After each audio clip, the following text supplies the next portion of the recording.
Padre nuestro, gracias te damos por el privilegio que nos das de vivir una jornada más. Y no nos has dado vida para malgastar en nuestros placeres disolutos, sino que has extendido de vida en esta tierra para con nosotros, para que te seamos ofrendas agradables a ti. Y es lo que vemos en la vida de tus siervos fieles y tus siervas de la antigüedad, que se consagraron en fidelidad a anunciar tu palabra de verdad e incluso dieron sus vidas físicas por tu verdad. Tal es el amor de Cristo en sus corazones que ofrendaron sus vidas y hoy nosotros nos vemos beneficiados por su obra. Gloria a tu santo nombre por la fidelidad de tus siervos y tus siervas, pero gloria a tu santo nombre por la obra de Cristo Jesús a nuestro favor, el autor de eterna salvación. Y es en el nombre del que hoy venimos delante de ti a pedirte, revélanos tu verdad. Renuévanos con tu palabra, Señor. Necesitamos, Señor, conocerte más, pues queremos disfrutar de tu gracia y tu paz. Todo esto lo pedimos en el nombre de Jesús. Amén. ¿Qué es lo que te mueve o lo que te impulsa, mi hermano, hermana o amigo? ¿El agradar a Dios o a los hombres? ¿Lo que haces? ¿A dónde te diriges? ¿Lo que dices con tus labios tiene el propósito de agradar a Dios o de complacer al ser humano que te rodea? No existe una tercera opción. O vivimos para agradar a los hombres, y con agradar a los hombres hablamos de agradarnos a nosotros mismos y a los que están a nuestro alrededor, o vivimos para agradar a Dios. Solamente hay dos tipos de vida. Teniendo eso en mente, es para nosotros un gozo volver a encontrarnos para considerar la primer carta escrita por el Espíritu Santo a través de siervos del Señor. ¿A qué? A la congregación en Tesalónica. Si recuerdan, estuvimos en el encuentro anterior viendo el primer capítulo. Pablo, Silas y Timoteo, siervos del Señor, se dirigen a la eclesía, a los llamados fuera, llamados a pertenecer a Dios, llamados y rescatados por y para Dios a través de la obra de Cristo Jesús, en la región particular de Tesalónica, en Macedonia, pero por aplicación en la región donde cada hermano se encuentra. Los 2 o 3 en cualquier localidad, esta carta va dirigida a ellos. ¿Y qué nos presenta esta carta? A Dios como qué? Como Padre. Y cuando pensamos en Dios como Padre, pensamos en providencia, protección, en esa torre fuerte, en esas alas que cobijan, en un Padre formador. ¿Qué más? Esta carta nos presenta a Jesús como Señor, como Kyrios, como aquel que gobierna. El Padre protege, el Hijo gobierna, Dios a través del Espíritu consagrado en su iglesia, un Dios vivo, el Dios vivo y verdadero en medio de su pueblo. ¿Y cuál es la voluntad de Dios? No debemos de dudar. Para con su pueblo, gracia y paz.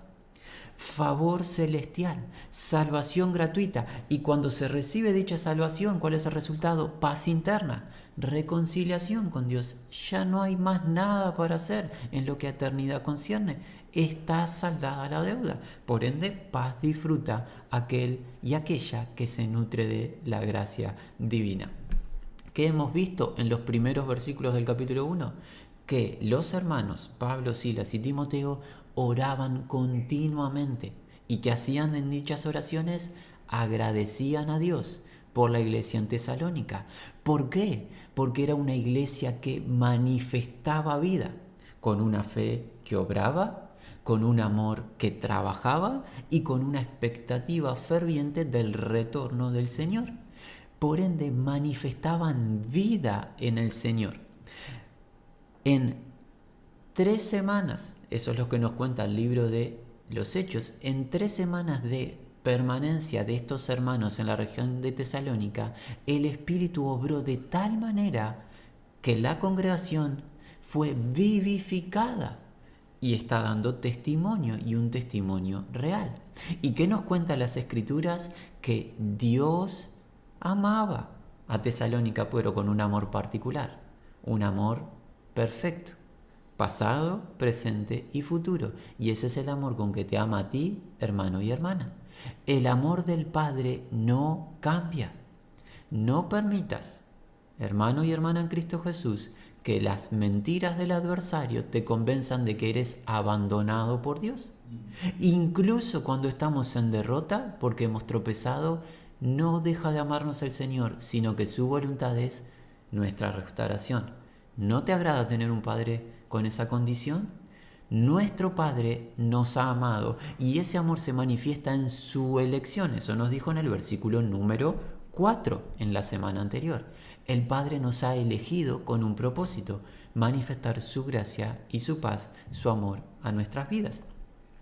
Y esta congregación de Tesalónica, que experimentó el poder del Espíritu transformador, porque el Evangelio es poder, y un poder transformador, y esa transformación se nos contó versículos más adelante, en el versículo particular, el versículo 9, una transformación, convirtiendo a los hermanos de la idolatría, ¿a qué? Al Dios vivo y verdadero. Se convirtieron para servir, porque el Señor nos llama a servirle, no nos llama a la holgazanería, nos llama al servicio. Todos y cada uno de los redimidos por el Señor hemos recibido gracia de lo alto. ¿Para qué? Para servir. Y nosotros preguntaríamos, amados, ¿estás teniendo el ferviente deseo de servir? ¿O estás más bien descansando en ser servido? La dicha es servir. Gloria a Dios por cuando hermanos y hermanas nos sirven con sus dones, pero es el tiempo de ¿qué? Que nosotros sirvamos. No hay un hermano o una hermana en la Iglesia del Señor que no haya sido llamado a servir. No existe, no existe. Hay un error en pensar que solo fueron llamados a servir los que nos guían en la palabra, los que han sido llamados al campo misionero, los ancianos, los presbíteros, solo ellos sirven. Y el resto estamos en una tribuna de simplemente grupo de espectadores. Incorrecto. Todos y todas, desde los pequeñitos hasta los ancianos y lo que está en el medio, llamados a servir para glorificar al Padre. Y esta iglesia del Señor recibió la gloria del Evangelio en medio de ¿qué? Gran tribulación. ¿Y cómo lo recibió? A través del fruto del Espíritu, el gozo. En oposición, en tribulación, recibieron la verdad y se gozaron en la verdad, teniendo por mucho más relevante el reino de Dios en sus vidas que los padecimientos momentáneos que el mundo trae, la aflicción momentánea, la oposición momentánea y las tribulaciones necesarias para nuestro ingreso al reino. La gloria que en nosotros ha de manifestarse es superlativa en comparación a nuestro padecimiento pasajero. Bueno, es un breve resumen de qué, de lo que se nos cuenta en la primera carta a los tesalonicenses. Y algo que no debemos olvidar, ¿cómo culmina el capítulo número 1? Culmina con el versículo 10, en la cual Pablo nos cuenta que en tribulación, en aflicción, en padecimiento, no debemos olvidar algo. Estamos esperando ¿a quién? A el Hijo de Dios, el cual se fue, pero así como se fue vendrá. Y cuando venga, ¿viene a qué? A librar a su eclesía ¿de qué? De la ira del justo Dios. El mundo aflige, el mundo persigue, el mundo maltrata a los hijos de Dios, pero el mundo no va a escapar de la ira de Dios. ¿Sabes quiénes van a escapar de la ira de Dios? Los hijos de Dios, por la obra de Cristo Jesús. El Redentor viene a rescatar para sí mismo a sus redimidos, viene a rescatar a sus hijos. Y eso que es motivo de gozo, de alabanza y de amor, porque todos merecemos la ira de Dios, todos somos transgresores de su ley, pero a través de la obra de Cristo Jesús, en el beber Él mismo de la justa ira de Dios, nosotros somos liberados de las consecuencias que merecíamos y somos rescatados por el Señor. Gloria a Dios por ello. Ahora, habiendo hecho un muy breve resumen, invitamos a todos a dirigirse a la primera carta de Tesalonicenses al capítulo número 2, comenzando con el versículo número 1. Dice así: Pablo, Silas y Timoteo nos hablan en la palabra de Dios. Porque vosotros mismos sabéis, hermanos, que nuestra visita a vosotros no resultó vana. Vosotros mismos sabéis, y aquí hay un tiempo en el cual es expresado esta acción, tiempo perfecto. Si recuerdas, el tiempo perfecto nos habla de pasado, presente y futuro. Vosotros, hermanos, habéis sabido, tienen un conocimiento que perdura. ¿Qué saben los hermanos en Tesalónica? Que nuestra visita o nuestra entrada a vosotros, que nuestra entrada o nuestro ingreso a Tesalónica, ¿el ingreso de quién? De Pablo, Silas y Timoteo, que no resultó vana. Y aquí hay otro tiempo perfecto en esta acción. No ha sido, no fue, no es, ni será vacía o improductiva. Nuestro ingreso a Tesalónica fue un ingreso fructífero, esa es la idea. Nuestro ingreso no fue vacío, no fue en vano, no fue estéril. Ingresamos a Tesalónica con propósito y veremos en el transitar de los versículos siguientes cuál fue ese propósito y resultado y por qué fue productivo el ingreso o la entrada de estos siervos de Dios a la región de Tesalónica. Eso lo vamos a ver en los versículos siguientes. Versículo número 2. Dice así: Pues, habiendo antes padecido y sido ultrajados en Filipos, como sabéis, tuvimos de nuevo en nuestro Dios para anunciaros el Evangelio de Dios en medio de gran oposición.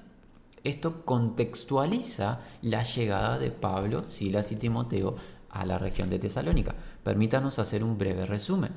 El registro se encuentra en el libro de los Hechos por el hermano Lucas, en especial en el capítulo 16. ¿Qué nos cuenta Lucas? Pablo, Silas y Timoteo fueron a la región de Filipos a predicar la verdad. Allí se nos cuenta en el registro de que una mujer llamada Lidia creyó al Evangelio, ella y su familia, y fueron agregadas a la Eclesía del Señor, siendo bautizadas en agua, pero bautizadas con el Espíritu Santo. Pero ¿qué más sucedió?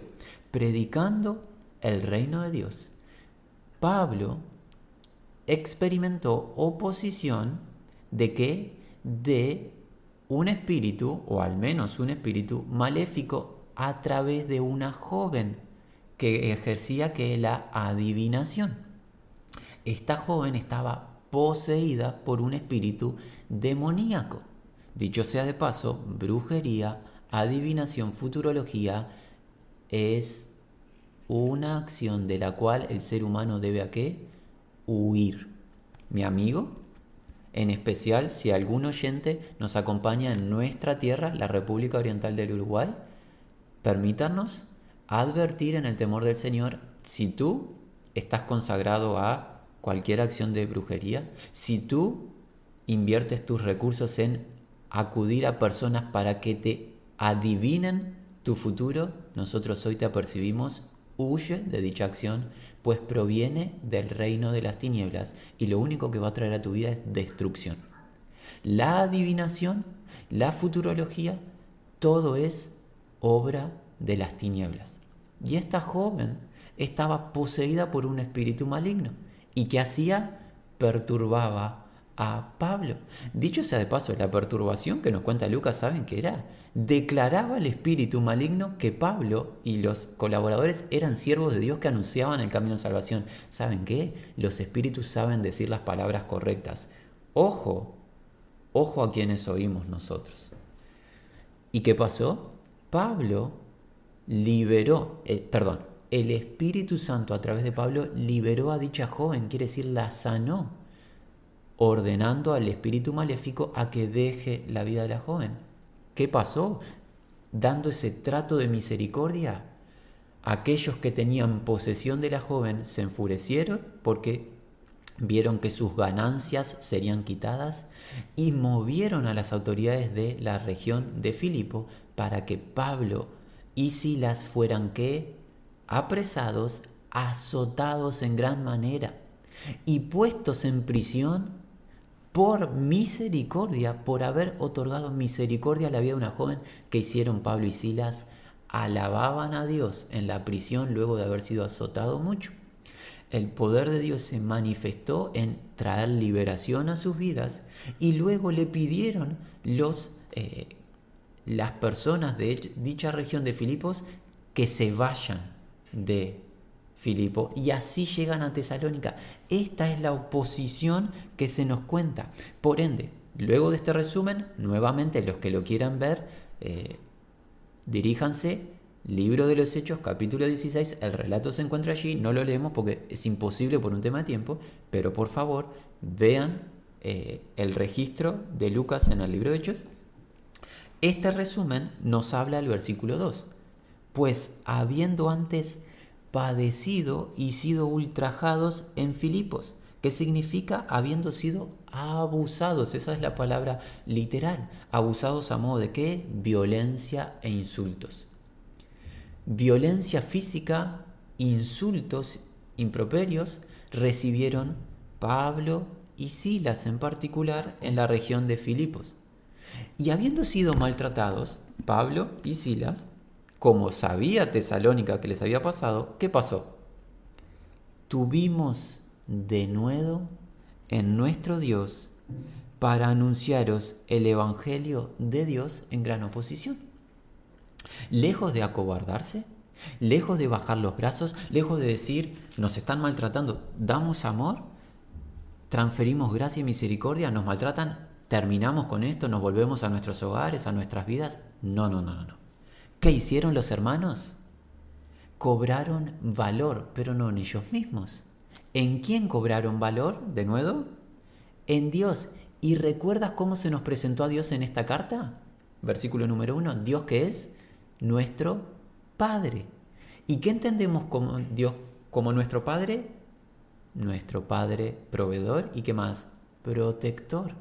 Nótese la sabiduría del Espíritu Santo.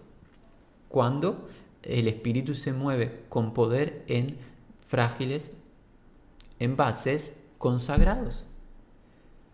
Padecen, son maltratados, insultados, pero entienden que tienen un Padre protector. Por ende, de nada hago caso. ¿Para qué? Para predicar el Evangelio. Lejos de bajar los brazos, Pablo, Silas y Timoteo, ¿qué? Vamos a la siguiente región de Macedonia, en este caso Tesalónica, a proclamar el Evangelio, las buenas noticias de Dios, porque allí hay seres humanos que necesitan la salvación dispuesta. ¿Sabes qué nos causa esto? Grande alegría, alabanza a nuestro Dios y un ferviente deseo de imitar a estos hermanos, que tuvieron en bien bendecir a otros sin considerar su propia vida. ¿Te acuerdas cómo arrancamos hoy? La primera pregunta que hicimos, o un grupo de preguntas, ¿qué te mueve? ¿Cuál es el motor que impulsa tu vida? ¿Complacer al hombre o agradar a Dios? Estos envases se consagraron a agradar a Dios, menospreciando sus propias vidas. Y el resumen de los versículos que vamos a ver va a confirmar esta declaración que estamos diciendo. Versículo número 1 del capítulo 2, nos dijeron los hermanos que su entrada a Tesalónica no fue vacía o improductiva. ¿Cuál es la razón? La razón es que entraron a Tesalónica, versículo 2, ¿para qué? ¿Con qué propósito? Anunciar algo. No fue vana la entrada de los hermanos a Tesalónica porque se consagraron a anunciar el Evangelio. ¿Quieres vivir una vida productiva? esa producción se encuentra en la predicación del Evangelio, en anunciarlo, en invertir para que avance la palabra, en una consagración en todo lo que Dios te dio, en pensamiento, palabra, acción, recursos, en una consagración de tu ser para que el Evangelio sea proclamado. Esa es una vida productiva, si no tu vida será una vida vana. El texto es enfático en esto que nos está diciendo. Estos hermanos, humanamente, estaban totalmente abandonados ante la percepción humana, ¿no? Les pegaban, les insultaban, los expulsaban de región en región, pero ante los ojos de Dios eran vidas productivas, porque proclamaban el Evangelio de la gracia de Dios, y ese Evangelio era un Evangelio de poder, que ya vimos que transformaba vidas. Idolatría cambiaba en qué? Servicio al Dios vivo. Por ende, ¿estás tú preguntándote cómo llevar adelante una vida productiva? Conságrate al Evangelio. En el trabajo que tú trabajas, los recursos que tú obtengas, paga las cuentas, todo lo que hagas, pero conságralo al servicio del Evangelio. Los amigos que tienes, entrégaselo al Señor para predicarle el Evangelio. Los hijos que tienes, fórmalos a la luz del Evangelio. Tus viajes, tus hechos, todo hazlo para anunciar a Cristo, y tu vida será una vida productiva. Pero si tú procuras vivir para ti, tenemos una triste noticia para decirte: tu vida será vana. ¿Qué significa una vida vana? Vacía. Al final del camino te hallarás con que nada de lo que hiciste perdurará. Todo quedará y pasará. Qué triste es culminar la carrera y entender que lo que se hizo no sirvió para nada. Muy bien, versículos 1 y 2 vimos que estos hermanos ingresaron a Tesalónica y no ingresaron en vano, sino que en medio de grande oposición se fortalecieron en el Señor y en el poder de su fuerza para anunciar el Evangelio. Por ende, vida productiva es una vida que anuncia el Evangelio. Versículo número 3 dice así: porque nuestra exhortación no procedió de error, ni de impureza, ni fue por engaño. Y aquí Pablo, Silas y Timoteo empiezan a ¿qué? Presentar su ministerio. Un ministerio que, aclaramos, es irreprochable. Y si tuviésemos que titular el encuentro de hoy, titularíamos: ministros aprobados por Dios. Estos ministros nos cuentan de su ministerio, lo cual Tesalónica sabe. ¿Qué hicieron? No exhortaron, o sea, no anunciaron a través del error o fraude, ni de impureza, ni por engaño. Cuando cobraron valor y fuerza en el Señor, no fue para hacer la voluntad de ellos, sino fue para hacer la voluntad ¿de quién? Del Padre que le fortaleció. Y esto parecería lógico, pero en el presente no lo es. Si tú eres honesto, no todos los ministerios que dicen ser de parte de Dios realmente tienen la honestidad y la transparencia de anunciar la verdad de Dios. Hay ministros que se ministran a ellos mismos y no ministran la verdad. Hay ministros que tienen malas intenciones en su obrar y ministrar. Pero nuestros hermanos Pablo, Silas y Timoteo no se presentaron en Tesalónica con intenciones deshonestas, no fueron con fraude, con impureza, con malos deseos, sino que ¿qué? Versículo 4. Sino que según fuimos aprobados por Dios para que se nos confiase el Evangelio, así hablamos, no como para agradar a los hombres, sino a Dios, que prueba nuestros corazones. Antes de ingresar a Tesalónica con error, con fraude, con engaño, ¿qué pasó? Fuimos aprobados por Dios. Aquí debemos aclarar el tiempo en el cual está expresado: tiempo perfecto en voz pasiva. ¿Qué significa? La aprobación no fue de ellos mismos para ellos mismos, la aprobación fue de Dios. Dios examinó y corroboró a Pablo, Silas y Timoteo como que ministros de Cristo. Y esa aprobación aplica en el pasado, en el presente y en el futuro. ¿Qué significa? Tiempo perfecto. Por ende, ellos fueron aprobados tiempo atrás, son aprobados hoy, seguirán siendo aprobados. Son los ministros fieles del Señor.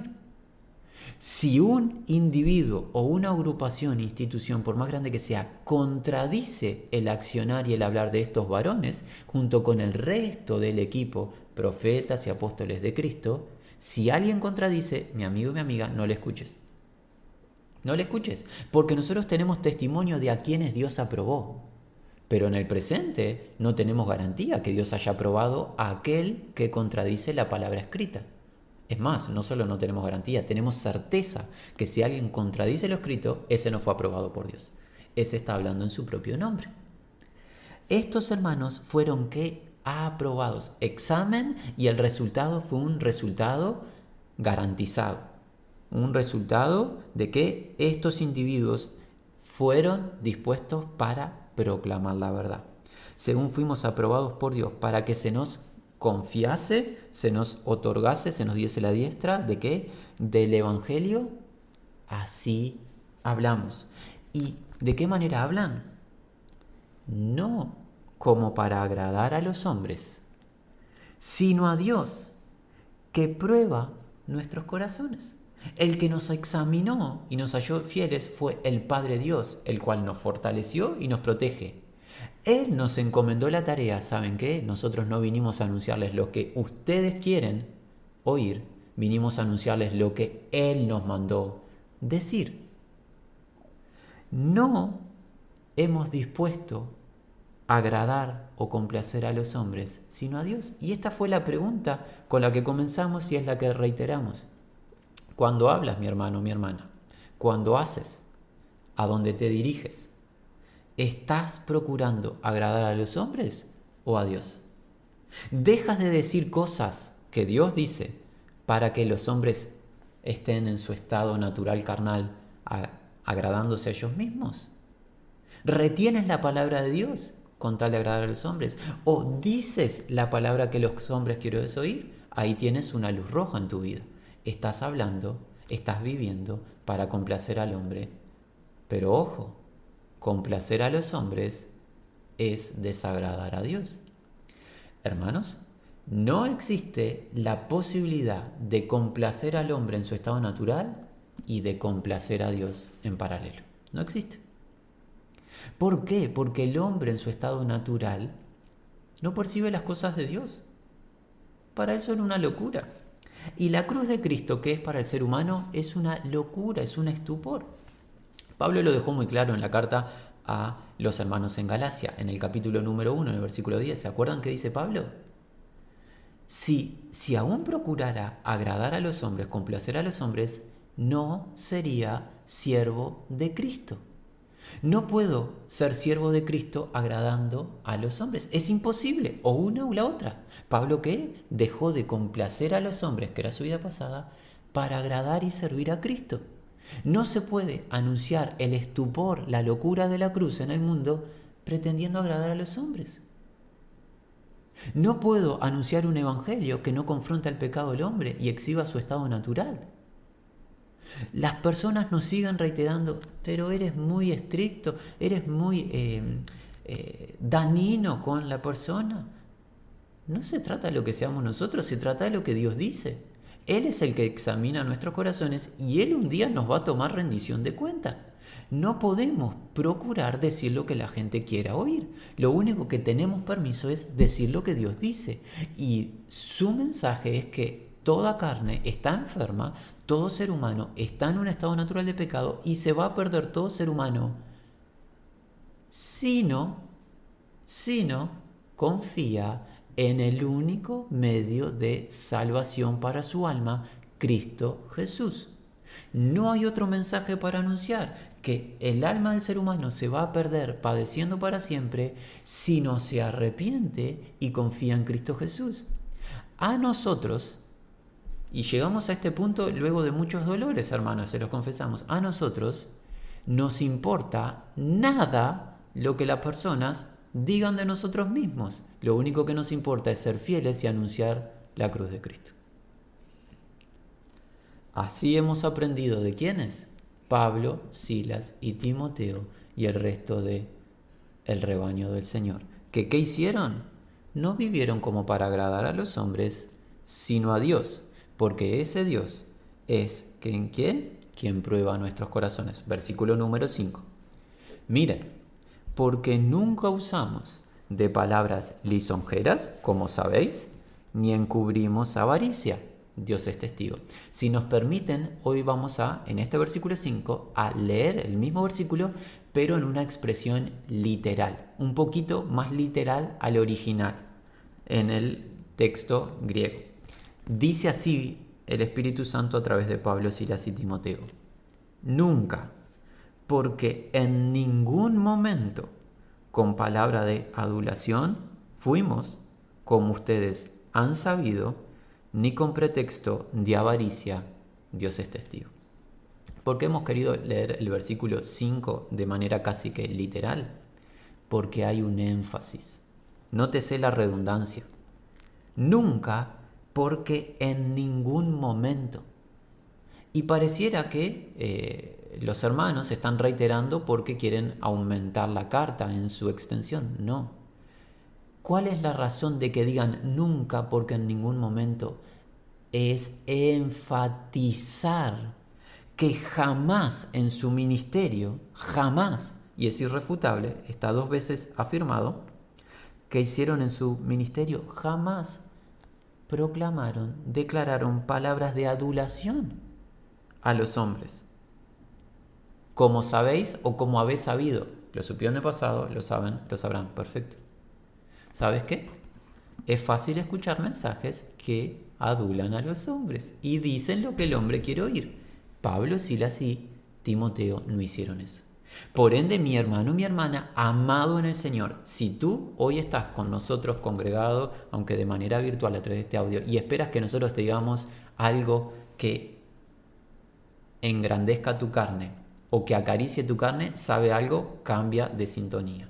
No lo vas a encontrar. Y el día que estemos haciendo eso, estamos nosotros en nuestra propia carne, procurando que enaltecerte a ti y enaltecernos nosotros. Perezca esa idea. Los siervos del Señor tienen una sola función: hablar la verdad, y esa verdad corta nuestra carne. Si tú escuchas o estás en un grupo de hermanos en donde tu carne está cómoda, la palabra de Dios no está siendo ministrada. Porque la palabra de Dios es una espada afilada con doble filo que corta la carne. Si tú puedes disfrutar de la palabra de Dios en tu carne, la palabra de Dios no está siendo ministrada. La palabra de Dios constantemente está examinando nuestras tinieblas y cortando nuestra carne para arrepentimiento y purificación. Hay personas que no han creído al Evangelio, que no se rindan ni se sujetan a la verdad de Dios y que están en grupos deleitándose. ¿Cómo puede ser eso? ¿Cómo puede ser que es precioso el encuentro, el precioso mensaje? Porque no se ministró la verdad. Por eso van, disfrutan, celebran, aplauden y se vuelven a sus casas a practicar su pecado tranquilamente. Nuestra súplica al Señor es que en medio nuestro eso no suceda. Y alguien dirá, pero se van a quedar solos. ¿Y qué? Los resultados son de Dios, no se trata de nosotros. En nada se nos dijo, los resultados son vuestros. ¿Cuál es la orden? Así como sean aprobados, hablen para Dios, conforme a las palabras que Dios da, no conforme a la voluntad del hombre. ¿Los resultados de quién son? Del que llama, no de los que anuncian. Los que anuncian hoy están, mañana no van a estar más, seguirán otros en cada localidad, pero la palabra de Dios, ¿qué? Permanece. Y si la palabra de Dios es anunciada, hay poder de lo alto, redimiento. La carne se va a doler, pero el espíritu va a vivificar. Por ende, empieza mi amado y mi amada a comprender que a tu vida en amor Dios te va a mandar no lo que tú quieres. ¿Qué te va a mandar? lo que tú necesitas. ¿Qué necesitas? Que te hablen la verdad, no que digan lo que quieres oír. Dios, tu Padre, te ama hablándote verdad, no diciéndote lo que tu carne quiere oír. Tu carne está vendida al pecado y tu carne no tiene solución. La carne no se mejora, por eso Cristo vino a destruir las obras de nuestra carne, no vino a mejorar la carne. Cristo vino a crear un nuevo hombre en nosotros. El viejo hombre no tiene solución. El que piense que puede ser mejorado su viejo hombre le erró al mensaje. Versículo número 5 dice así: nunca, porque en ningún momento con palabras de adulación, lisonjerías, como sabéis, usamos, ni encubrimos con un pretexto avaricia. Dios es testigo. Y ahora va a desarrollar esa idea de esta avaricia que lamentablemente vemos que crece en el presente. Versículo 6. Ni buscamos gloria de los hombres, ni de vosotros, ni de otros, aunque podíamos seros carga como apóstoles de Cristo. Recuerden el contexto, es muy importante. Pablo y Silas azotados, maltratados, apresados y expulsados de la región de Filipo. Llegan a Tesalónica y en medio de gran oposición proclaman la verdad. Humanamente hablando, lo lógico, humanamente hablando, terrenalmente hablando, lo lógico que hubiera sido que Pablo, Silas y Timoteo buscasen en Tesalónica ¿qué? Confort, beneficio, que les sirvan, que les ministren a ellos. ¿Verdad? Es la lógica. Vienen de ser agredidos de una región anterior. Lo lógico es que busquen el beneficio de esta congregación. Alguien diría, tienen el derecho. Porque ¿qué está escrito? Los que anuncian el Evangelio, ordenó el Señor, vivan del Evangelio. ¿Quién planta una viña y no gusta de su fruto?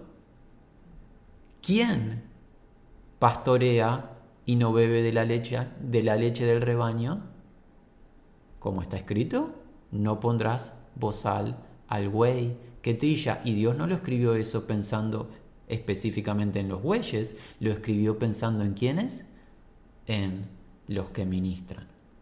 Pero con todo este contexto que dice Pablo, nosotros nunca, la idea es nunca, es enfático, buscamos gloria de ningún hombre, no de Tesalónica, no del resto, aunque podíamos seros carga como apóstol escrito, teníamos el derecho de que ustedes nos sostengan.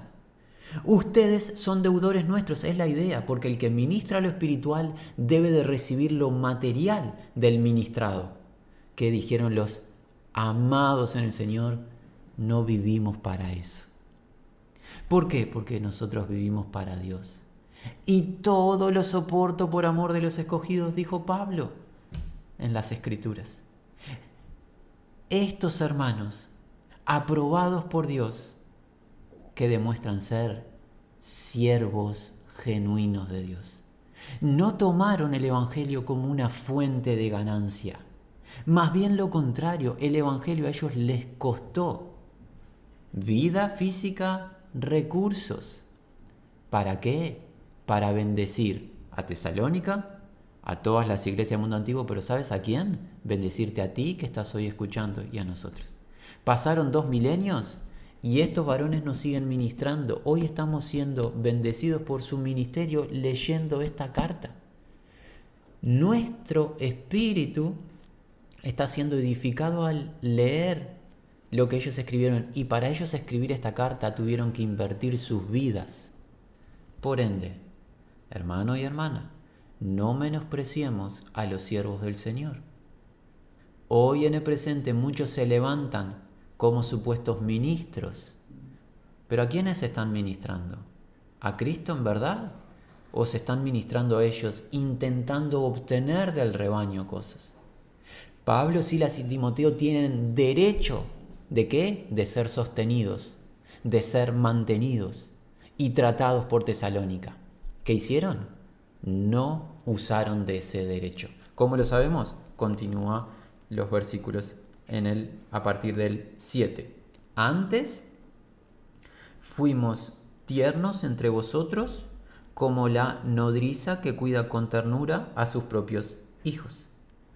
Versículo 7, sin embargo, muestra un contraste. Ese antes es un contraste entre el derecho de tomar cosas de Tesalónica. Sin embargo, en vez de tomar cosas de ustedes, fuimos tiernos. Y esta palabra tiernos, ¿saben qué palabra es?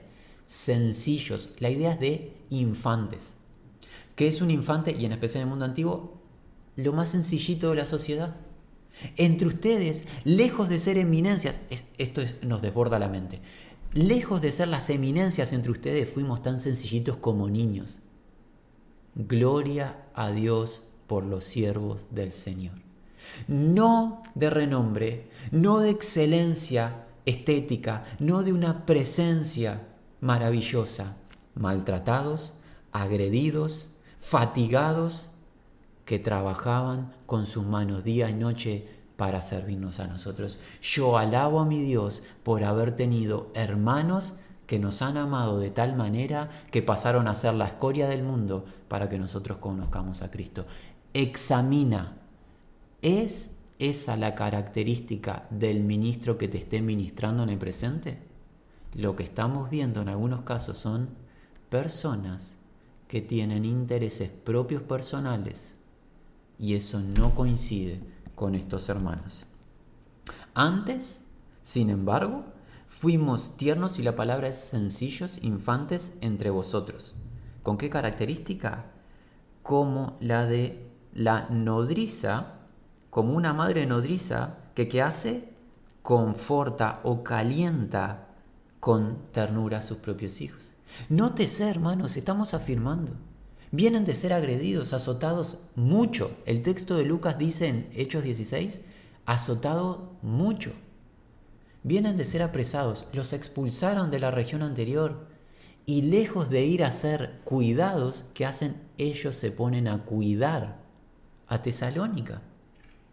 ¿Hay alguien que te ame de esa manera? ¿O sigues pensando que te ama el que te dice las cosas lindas? Estos varones nos aman en base a la verdad. Y nosotros hoy alabamos a Dios por ellos.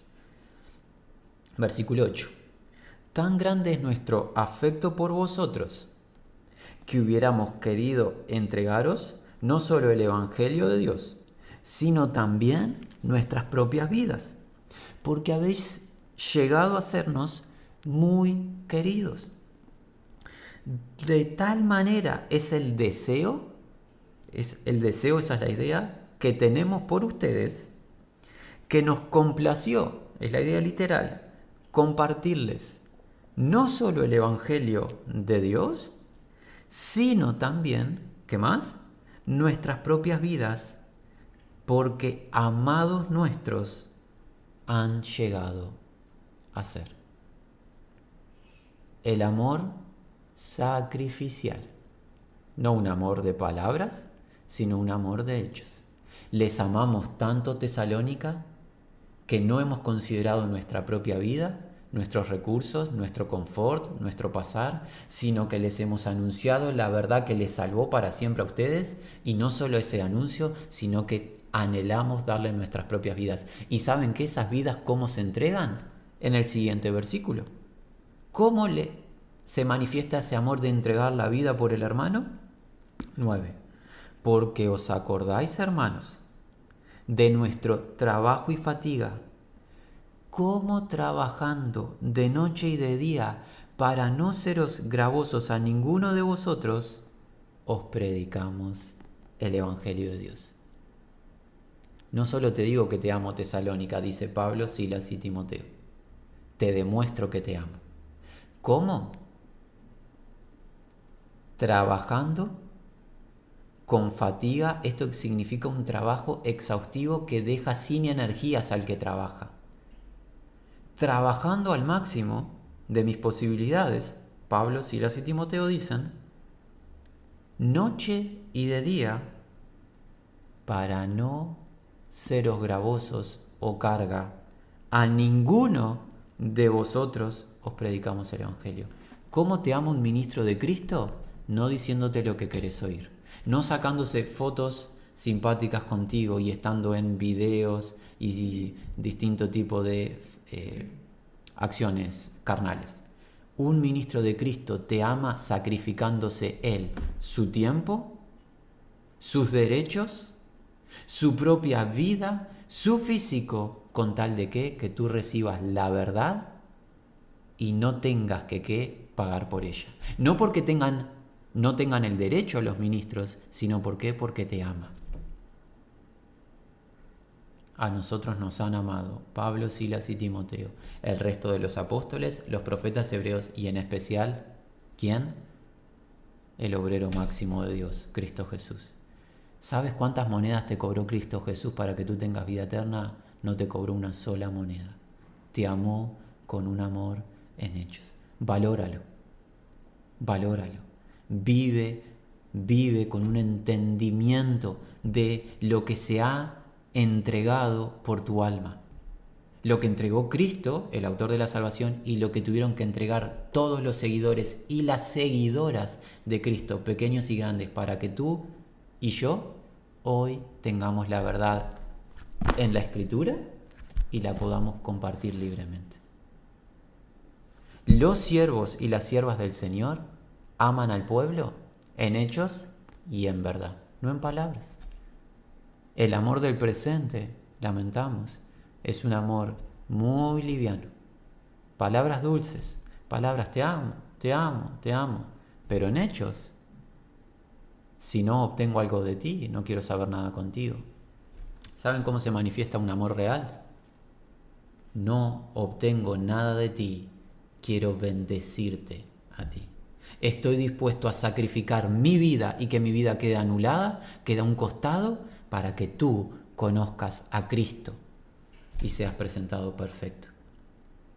Ese tipo de vida, ¿sabes qué? A veces trae como consecuencia convertirnos en enemigos de los que son ministrados. ¿Por qué? Porque para ministrar a Cristo tenemos que disponernos a no hablar lo que el amigo o amiga quiera oír, sino hablar lo que Dios nos manda, con tal de que el oyente sea presentado perfecto. Pero de nada hacemos caso, dicen los siervos del Señor, Pablo, Silas y Timoteo, y el resto que vendrán, generación en generación, de nada hacemos caso por amor de los escogidos. El amor, si tú hoy estás escuchando y eres sensible al lado del Espíritu, hoy el Espíritu Santo, a través de esta escritura, te está mostrando que el amor hacia ti es distinto a lo que piensas. El mundo y sus películas te muestran el amor como déjame ser quien quiero ser, déjame hacer lo que quiero ser yo, mi éxito, mi consagración, esto y lo otro. Eso no es amor, eso es una actitud de desprecio y de falta de interés. ¿Y sabes qué es? Amor propio. Me amo a mí mismo y te digo lo que querés oír para que vos me ames a mí. El amor fraternal, genuino es aborrezco mi vida hasta la muerte para que conozcas a Cristo. Y para que conozcas a Cristo te voy a anunciar la verdad sin obtener nada de ti. Eso hizo Pablo, Silas y Timoteo. Y reiteramos, no podemos pasar esta jornada sin agradecerle a Dios por estos siervos. La salvación no proviene de ellos. No pudieron hacer nada para que realmente seamos salvos. La obra es de Cristo. Pero ellos se sacrificaron por declarar dicha obra. Entregaron sus vidas por amor nuestro. 2 milenios pasaron y nuestra alma ha sido redimida porque hemos recibido este mismo mensaje. Nos han amado con un amor eterno. Versículo 8, reiteramos. No, 9, perdón, porque os acordáis, hermanos, de nuestro trabajo y fatiga, a tal punto de que quedaron exhaustos. Como trabajando de noche y de día para no seros gravosos a ninguno de vosotros, os predicamos el Evangelio de Dios. Anuncio del Evangelio y en el resto del tiempo, ¿qué? ¿Vacaciones? No. Les anuncio el Evangelio y el resto del tiempo tengo que ir a trabajar para sostener mi vida, para que ustedes no me tengan que sostener. Gloria a Dios. Gracias, Pablo. Gracias, Silas y Timoteo, por esforzarse por nosotros. Ahora queremos imitarles nosotros a ustedes y esforzarnos para que otros conozcan la verdad. Versículo 10. Vosotros sois testigos, y Dios también, de cuán santa, justa e irreprensiblemente nos comportamos con vosotros, los creyentes. ¿A qué apelan los hermanos Pablo, Silas y Timoteo? A la memoria de la congregación. ¿Por qué apelan a la memoria? Porque la congregación vivió esta realidad, no es un invento. Ustedes traigan a memoria lo que pasó. Ustedes son testigos, vieron y oyeron, nos vieron vivir. ¿Y quién más es testigo? El que escudriña mente y corazón, Dios. Ustedes y Dios son testigos de nuestra conducta, de cuán santa, es una conducta apartada, justa e irreprensiblemente, o sea, sin reproche, fue nuestra conducta, cómo nos comportamos con vosotros los que están creyendo. ¿Y de qué manera? Así como también sabéis de qué modo, como el Padre a sus hijos, exhortábamos y consolábamos a cada uno de nosotros. Tal fue nuestra conducta, la cual es irreprochable, que no solo anunciamos el Evangelio, ¿qué más hicimos? Les ministramos, les discipulamos. Esa es la idea detrás de la exhortación, de la consolación. No solo les anunciamos el Evangelio, sino que nos encargamos de ministrarles el consejo de Dios, la verdad, a modo de exhortación, corrección y de consuelo de vuestras almas. Ustedes son testigos de eso. Nótese que estos hermanos no tenían minuto disponible para su propia vida. Estaban consagrados a bendecir, consagrados a la oración, consagrados al Evangelio, consagrados a discipular y consagrados a trabajar en sus trabajos para que no los tengan que mantener otros. ¿En medio de qué? De grande oposición. Realmente, estos envases se fortalecieron. Tuvimos de nuevo ¿qué? En Dios nuestro Padre. Porque no hay posibilidad alguna que alguien pueda llegar a practicar esto si no está fortalecido en Dios. El contexto totalmente opositor y ellos consagrados a la verdad, amando a los creyentes de una manera particular. ¿De qué modo? Como un padre a su hijo. De la misma manera que Dios el Padre nos ama a nosotros, nosotros le amamos a ustedes. ¿Por qué como padre a sus hijos? Porque a través del anuncio de Pablo, Silas y Timoteo, Tesalónica dejó de ser un grupo de individuos idólatras para ser hijos de Dios. Por ende, en cierto aspecto, Pablo, Silas y Timoteo son como padres espirituales. No que sean padres reales, el Padre es Dios, a través de Cristo, pero como padres espirituales. Aquí esto nos muestra dos realidades.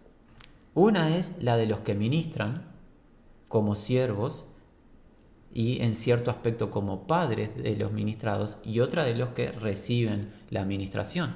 ¿Qué reciben? Exhortación y consuelo. Hay reciprocidad de las dos partes. Sin una parte esto no funciona. Porque no importa cuánto se esfuerce Pablo, Silas y Timoteo, si Tesalónica está dispersa o está abocada a otra acción. Tesalónica, ¿qué hizo? Recibió. Y eso nos va a decir en el siguiente encuentro. Pablo, en el versículo 13 en particular, nos va a hablar de eso. De cómo recibieron a los hermanos, ministros y la verdad. Pero no se puede ministrar si no hay recepción. Y no puede haber recepción si no hay quien ministre. Dios en su soberano consejo, nótese, en su sabiduría, ha dispuesto esto. Hermanos ministrando, hermanos recibiendo. Todos sujetos y sumisos unos a otros, sujetos a Dios. Nos necesitamos unos a otros. En el cuerpo de Cristo no hay nadie que diga yo no, y en el cuerpo de Cristo no hay nadie que diga yo solo, y ustedes no. Todos y cada uno de los miembros necesarios. El amor de Cristo a que me impulsa a recibir a mi hermano y a mi hermana y a transferir lo que yo recibí de gracia. No me deja margen para no hacer nada. Aquí hay una realidad que se encuentra en los versículos que estamos leyendo, y es que enviados de Dios para ministrar y dispuestos por Dios para recibir, todo funcionó de manera agradable, y que vemos el obrar del Espíritu. La pregunta sería esta: ¿eres tú una oveja del rebaño que recibes con mansedumbre a los que Dios te envía?